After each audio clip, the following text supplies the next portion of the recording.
Bonjour à tous, je suis l'animatrice, la traductrice et la créatrice d'Info Locale au Japon. Mon nom est Nathalie et j'aimerais vous faire un point sur le typhon pour vous faire comprendre la situation actuelle parce que je lis beaucoup de choses en même temps que je traduis.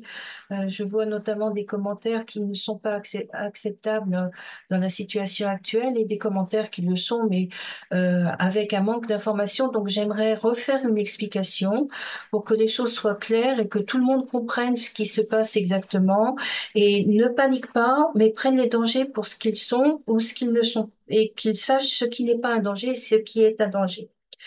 Alors, la première chose dont il faut se souvenir, c'est que ce typhon au départ devait venir en ligne droite du sud du Pacifique et on voit la courbe ici. Hein. Je pense que ça devient assez clair maintenant. Tout le monde a pris l'habitude de regarder la courbe. Donc, on a vu que la courbe montait comme ça, de très mauvaises nouvelles. Or, il s'est déplacé vers la gauche. Pourquoi est-ce qu'il s'est déplacé vers la gauche? Il s'est déplacé vers la gauche parce qu'il y a ce qu'on appelle un anticyclone. L'anticyclone, on a ça en France aussi. Hein. Les anticyclones, ce sont des zones où il fait beau. Et l'anticyclone qui se trouve ici, c'est l'anticyclone du Pacifique. Celui qui se trouve de ce côté-là, c'est un anticyclone du Tibet. Le vent qui se trouve en bordure de l'anticyclone, donc si on regarde comme ça, le vent qui se trouve en bordure de l'anticyclone se déplace dans ce sens-là, donc dans le sens des aiguilles d'une montre, et celui du Tibet, c'est la même chose, c'est-à-dire qu'il se déplace dans le sens des aiguilles d'une montre. Donc, le typhon avait à la fois un air qui lui permet d'avancer dans ce sens-là, mais un air qui l'empêchait, un vent qui l'empêchait d'avancer en ligne droite.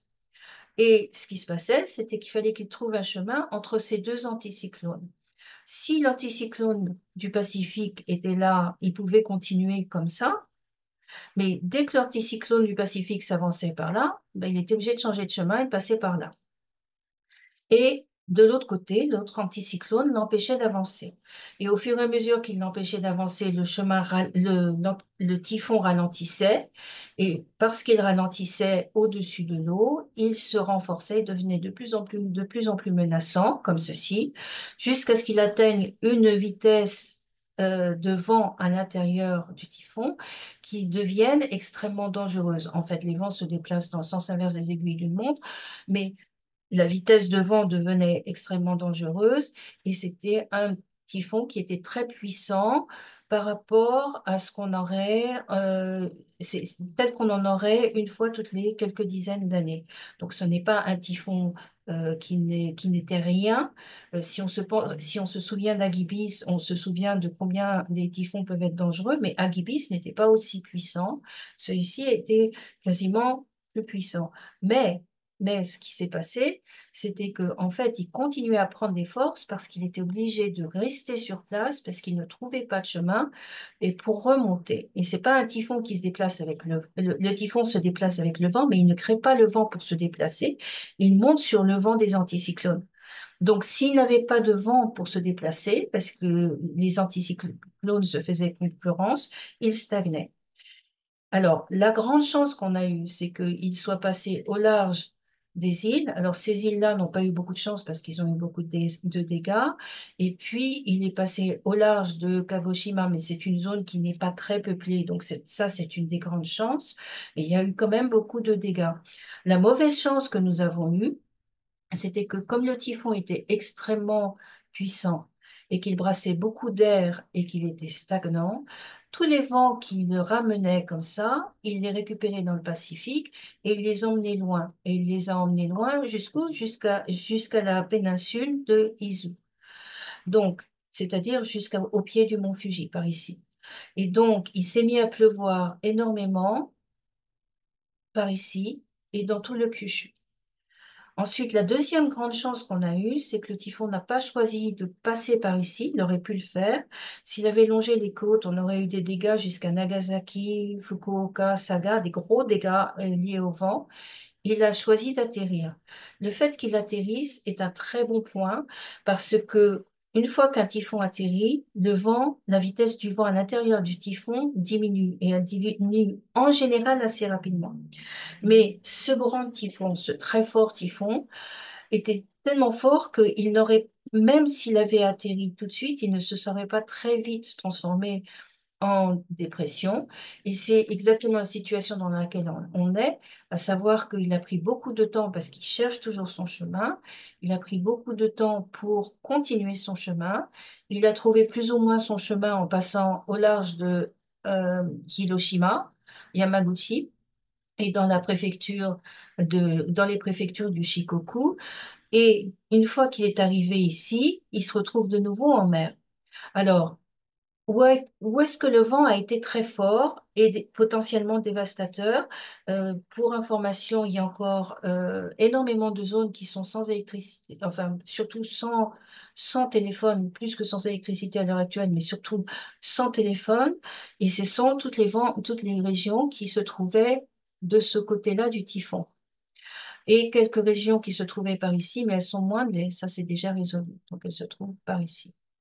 Ensuite, donc ça montre que déjà il y a eu des dommages qui ont été importants parce qu'en général, quand le vent on arrive à couper les lignes téléphoniques, soit parce qu'il y a de l'eau, soit parce qu'il y a du vent, mais surtout quand il y a du vent comme ça, et que ça dure depuis le 28, aujourd'hui nous sommes le 31, ça veut dire qu'il y a quand même des gros dégâts.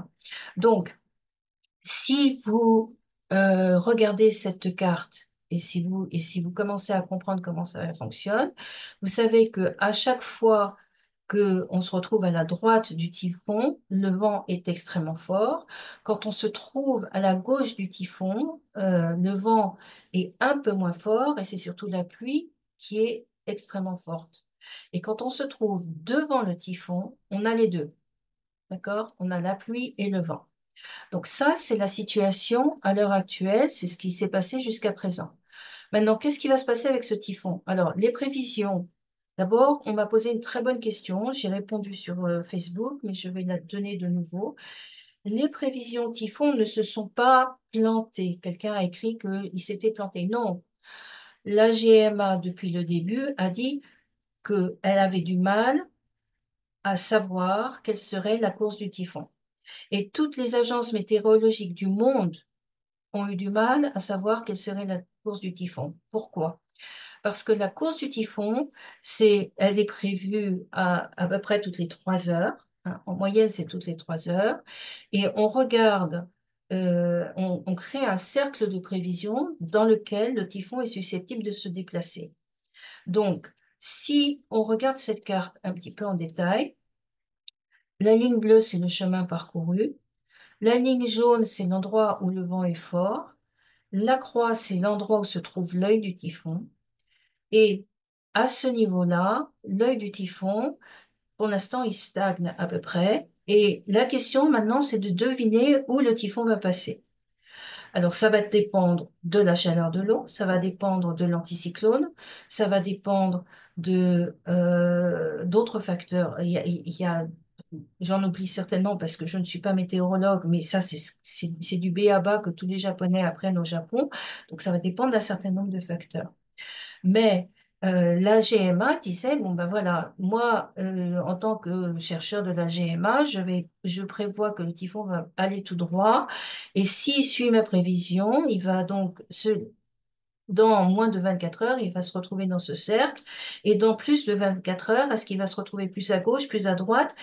Ils font des prévisions. Donc, si jamais le typhon suit la prévision initiale, donc la première ici, bon, ben à ce moment-là, le cercle de prévision est celui-ci. Mais si le typhon se déplace un petit peu plus vers la droite ou vers la gauche, par exemple, s'il se déplace comme ça, le cercle de prévision, il va se retrouver comme ça. Il va se déplacer un peu plus vers la gauche ou un peu plus vers la droite. En temps normal, à un jour près, un cercle de prévision est très petit. Cette fois, le cercle de prévision était énorme. Et il est encore énorme. Il est tellement énorme que le typhon, il a une prévision à 12 heures n'est pratiquement pas fiable. quel que soit l'endroit où on se trouve, pour l'instant, la prédiction à 12 heures n'est pas fiable. Ce qui veut dire que les météorologues du monde entier, pour l'instant, font des calculs. Par exemple, la Chine voyait le typhon repartir vers le Kyushu. On n'y est pas, mais on voit que le typhon fait un petit peu un sens dans ce sens-là. Donc, la Chine avait prévu un petit peu ça, les États-Unis avaient prévu un autre sens, le Japon avait prévu un autre sens. Pour l'instant, personne n'a gagné aux prévisions parce que les prévisions sont complexes. Donc, au lieu de, euh, comment dire, de dire ils se sont plantés, essayer de comprendre le mécanisme. Si le typhon devait, à l'heure actuelle, évoluer comme c'est prévu, le 1er septembre à 6 heures du matin, il sera dans ce cercle-là. Le centre sera dans ce cercle-là. D'accord? Non, pardon, il sera dans ce cercle-là. Ensuite, après cela, si les prévisions sont exactes, il se déplacera dans ce sens-là, mais il pourrait très bien se déplacer dans un sens qui va jusqu'ici. Et jusqu'où est-ce qu'il peut se déplacer ou jusqu'où l'inclinaison va-t-elle avoir lieu? Elle va avoir lieu dans le cercle qui se trouve ici. Donc, il peut être n'importe où dans ce cercle. Il pourrait arriver ici, ou il pourrait arriver ici. D'accord? Si il suit le chemin des prévisions, donc le point sera ici, et à ce moment-là, on voit qu'il va se rapprocher de Nagoya, et il va de nouveau couvrir aussi Osaka, si on regarde bien le graphe. Si le typhon doit recouvrir, je vais cacher ça, voilà. Donc, on voit il est susceptible de recouvrir de nouveau Osaka et Nagoya. Donc, si jamais il se déplace plus par ici, il va longer la côte, auquel cas tout le monde se retrouvera à gauche du typhon. Et s'il se retrouve à gauche du typhon, s'il se retrouve à gauche du typhon, à ce moment-là, les risques les risques seront moindres parce que quand on est à gauche, le vent est moindre et que ce typhon n'est plus très fort à l'heure actuelle. Par contre, s'il monte comme ça, malheureusement, le temps qu'il monte, il va de nouveau envoyer du vent vers les régions vers lesquelles il monte. Alors, la question qu'on m'a posée, c'est est-ce que ce typhon, maintenant qu'il est passé sur Osaka, est-ce que je peux sortir? Alors, à l'heure actuelle, si vous êtes à Osaka, oui, vous pouvez sortir, ça y est, c'est bon. Mais pour les régions qui se retrouvent dans le cercle du typhon à l'heure actuelle, regardez la position de la croix et le sens du typhon. Faites une droite avec un angle à 90 degrés par rapport à cette position. Donc, vous prenez une règle, vous essayez, parce que là, j'utilise ma souris, c'est pas génial. Donc, vous faites un trait comme ça. Toutes les régions qui sont à gauche du typhon sont censées avoir moins de vent, d'accord? Et si elles sont à gauche et qu'elles sont sur derrière le chemin du typhon, donc le chemin de l'œil, si elles se retrouvent sur cette partie-là, le vent va être moindre, donc vous pouvez sortir. Par contre, si le vent dépasse 15 mètres par seconde, vous ne sortez pas, vous attendez calmement.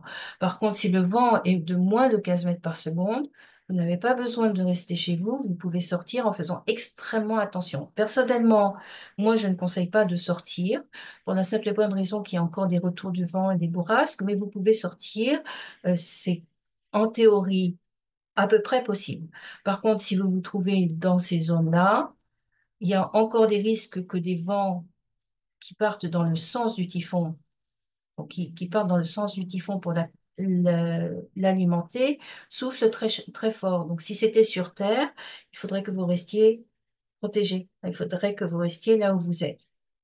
Ensuite, maintenant que le typhon avance et qu'on sait qu'il va remonter vers le nord, le problème, c'est que comme il va changer de direction, la région d'Osaka ne sera plus dans la queue du typhon, elle sera dans la tête du typhon. Donc, la région d'Osaka va recevoir des vents qui vont souffler dans ce sens.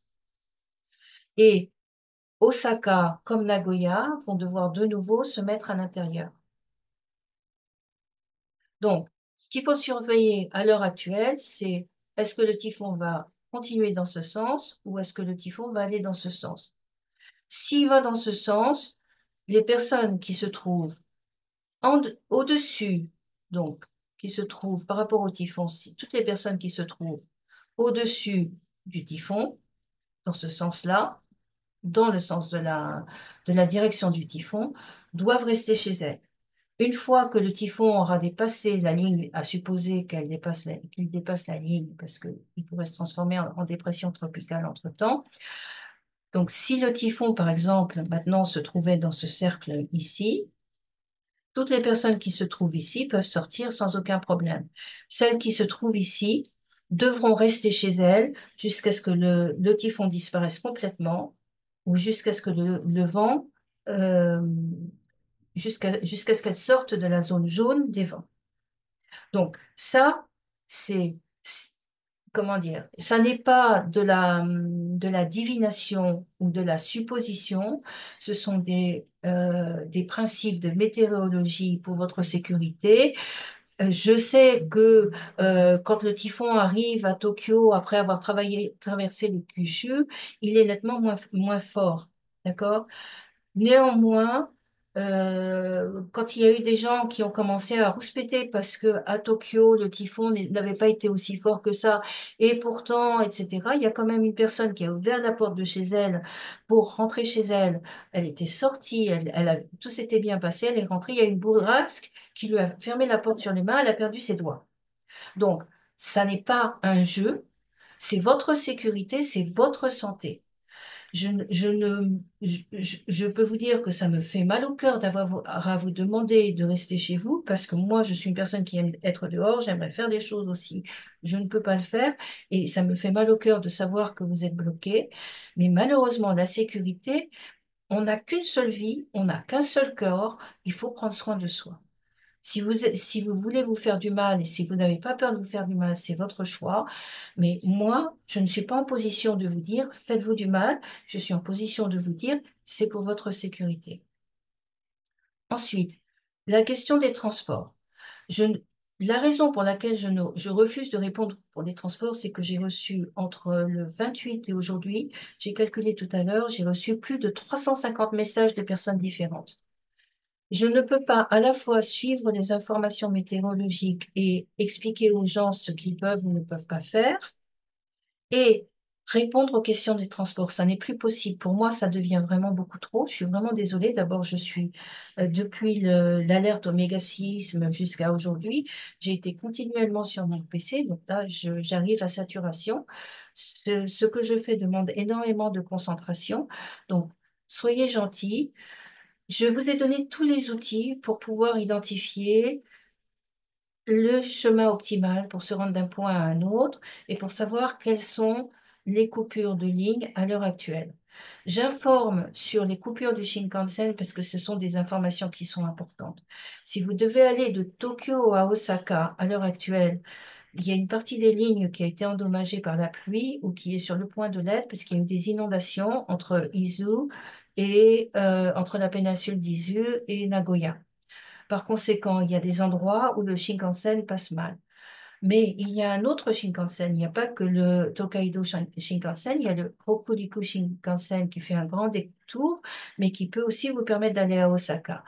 Vous avez toutes ces informations-là sur Google Maps. Utilisez-le abondamment parce que c'est un bon outil pour définir un chemin. Ensuite, pour les prévisions de demain et d'après-demain. Si le typhon qui est en mer ne reprend pas des forces parce que l'eau est chaude en mer au sud du Japon, s'il ne reprend pas des forces alors qu'il est en train de stagner un petit peu, normalement, il devrait disparaître complètement et devenir une dépression tropicale là où s'arrête la ligne de prévision, à savoir probablement dans cette région-là, qui est la préfecture de Fukui. Donc, si jamais, si jamais le typhon pouvait devenir une dépression tropicale avant, par exemple par ici, ben, à ce moment-là, vous arrêtez de vous inquiéter pour le vent, vous pouvez sortir de chez vous. Mais tant que la GMA le voit comme un typhon, même si c'est une très forte tempête tropicale ou juste une tempête tropicale, tant qu'il le voit comme une tempête tropicale, une super tempête tropicale ou un typhon, il faut suivre les règles de sécurité pour votre sécurité. Ça me paraît tellement normal et j'espère que vous le comprenez. Ça n'est vraiment pas pour vous embêter, c'est vraiment pas pour vous faire peur, c'est simplement que j'ai vu tellement de gens qui se sont blessés. Il y a eu tellement de décès bêtes à cause de ça que par le passé, que c'est vraiment pas le moment de perdre ça de vue. Ensuite, la dernière chose sur laquelle j'aimerais faire un point, c'est la pluie. Alors, le typhon continue à tourner dans le sens inverse des aiguilles du montre. Il brasse de l'eau chaude depuis cet endroit-là et il fait remonter l'eau chaude vers le sud, et il fait tourner dans ce sens-là. Du coup, ça n'est pas seulement dans le typhon et sur son chemin qu'il faut faire attention, c'est dans toutes les zones de ce coin-là. Ce qui veut dire que, en fait, il y a même de l'eau chaude qui part jusque-là, ici, et en même temps, il y a un front de pluie, un front saisonnier de pluie, qui est le front qui va descendre pour l'automne, et donc il y a de la pluie ici à cause du front, et il y a de la pluie ici qui remonte. Et parce que la pluie remonte du sud en même temps que la pluie descend du nord, on a beaucoup de pluie. Et il y a ce qui s'appelle des précipitations linéaires, c'est-à-dire que tout d'un coup, les nuages arrêtent de bouger et se mettent à continuellement déverser leur eau au même endroit. Ça fait monter les rivières en un seul coup et ça peut créer des inondations. Même si ça ne va pas jusqu'aux inondations, ça peut provoquer des éboulements parce que la terre est extrêmement mouillée et le sol n'a pas encore absorbé l'eau. Donc, il y a des dangers à se déplacer en montagne pour toutes les personnes qui se trouvent dans les régions où il a beaucoup plu, notamment dans cet endroit-là, y compris le mont Fuji. Ça n'est pas, encore une fois, pour vous embêter sur ce sujet-là, c'est parce que l'expérience montre qu'il y a des dangers. Si vous devez faire l'escalade du mont Fuji, de toute façon, ça va bientôt fermer, mais si vous devez faire cette escalade, il y a des dangers, vous devez vous y préparer. Si jamais il y a quoi que ce soit en montagne, les secours vont mettre du temps à cause des éboulements, etc. Donc, ne prenez pas de risques pendant la semaine qui suivra le passage de ce typhon et les fortes pluies. Voyagez ailleurs, faites ce que vous avez envie de faire et voyez d'autres régions. La montagne, etc. C'est vrai que c'est magnifique au Japon, mais les risques sont quand même là, donc évitez les risques. Voilà, je m'arrête ici. La vidéo est plus longue que j'avais prévu, mais j'espère que cette fois, vous avez une information qui vous permet de prendre une décision correctement. Et on va croiser les doigts pour que ce typhon décide d'aller dans ce sens-là, qu'il nous laisse tranquille, que tout le monde puisse revenir à une vie normale et qu'on puisse commencer à reconstruire les régions qui ont été endommagées. J'espère que personne n'a été dans une région endommagée.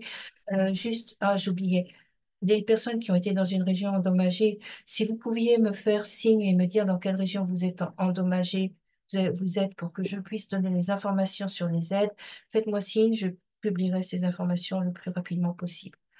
Merci, au revoir et à plus tard.